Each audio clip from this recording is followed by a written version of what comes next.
Welcome to CATA TV. We're very pleased to have Kevin Wennekes, who heads up CATA's research division. Kevin, what's the main purpose of CATA Research?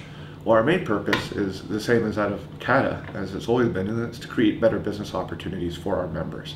I do that through creating new research opportunities, creating original research in a timely fashion that at the end of the day our business members can use to make intelligent business choices. Then how does an organization engage with CATA Research? Tell me the steps if I want to be a part of your team. Well, first and foremost, almost every CATA member or stakeholder who's participated in our study is engaged with us, and that's the most important part of their engagement. In fact, if it wasn't for our members and our stakeholders who actively participate in our research, we wouldn't be successful. But further to that, of course, becoming involved in our studies, supporting them either through sponsorship, through application of knowledge and expertise. Our members contribute through dedicated provision of their services. We use our members' technology, our products, their intelligence to help us conduct our research in a cost-effective and at the same time providing them, again, added exposure for their own products and services.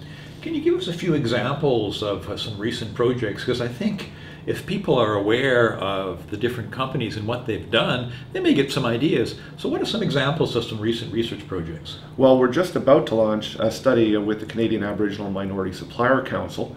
We're looking at creating a diversity procurement portal. So we're about to launch the survey phase of this study to complement a town hall session we held previously at the procurement fair. We're also about to engage in our first truly global study in cooperation with the Telfer School of Management here at the Ottawa University, as well as with PricewaterhouseCoopers, and that's going to be in a performance management study that will also include two universities complementing the study and rolling it out into their business communities in both Switzerland and South Australia.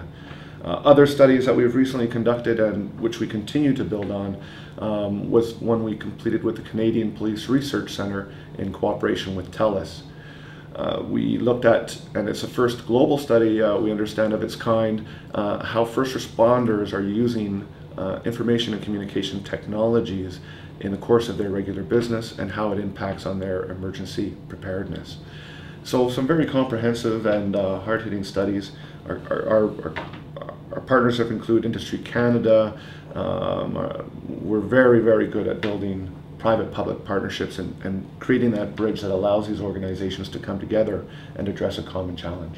And I know one of your areas of expertise is surveys, and I recall working with Microsoft. Can you tell us a little bit, why is that survey component so important?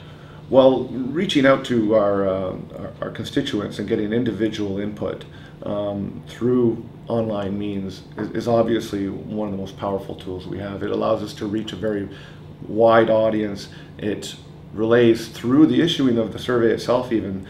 It supports our mandate and what we're trying to do for our members. So it creates awareness around our mandates.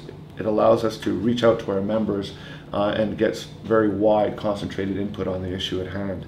So obviously our member companies want access to our members' input. We have 30,000 registered subscribers in our leadership database who receive each one of our study announcements and participate in our initiatives. And then from that, my personal research philosophy is based on a AAA plan, which is assess, identify what are the problems, what are the potential solutions. Awareness, help generate awareness around those solutions, those challenges, and then action. Once you've created the awareness and identified the steps that need to be taken, roll them out in further cooperation with our members. So a single research project is never a one-time deal. We never do research just for research's sake. Ultimately, we anticipate that every project will result in clear, actionable items that CATA then can go out and work with. And some examples of that were some of our early research on outsourcing and global sourcing in Canada resulted in the development of the Global Sourcing Action Roadmap for Canada, which in turn resulted in a number of Advantage Canada summits that brought together government, private, and academic stakeholders to help define that Canadian brand. What are our challenges? How can we globally create a better presence for Canada? So At the end of every research project, we like to see not just the issuance of a report, which of course provides hard-hitting, impactful information to our members, which allow them to fine-tune their own business strategies, but furthermore, a means to continue to advocate for the change that's required as a result of these studies. Well, Kevin, your work, of course, has greatly strengthened CATA's advocacy. It's so important to be well documented and well thought out before you make recommendations. Very positive for the industry voice for Innovation Nation. I like AAA, so I guess if you're an organization or a company that wants to be AAA in its performance, then work with CATA. We'd be pleased to sit down with survey work, research, different methodologies to make you successful, because if you're successful, the Innovation Nation is more successful. So thank you, Kevin Wennekes.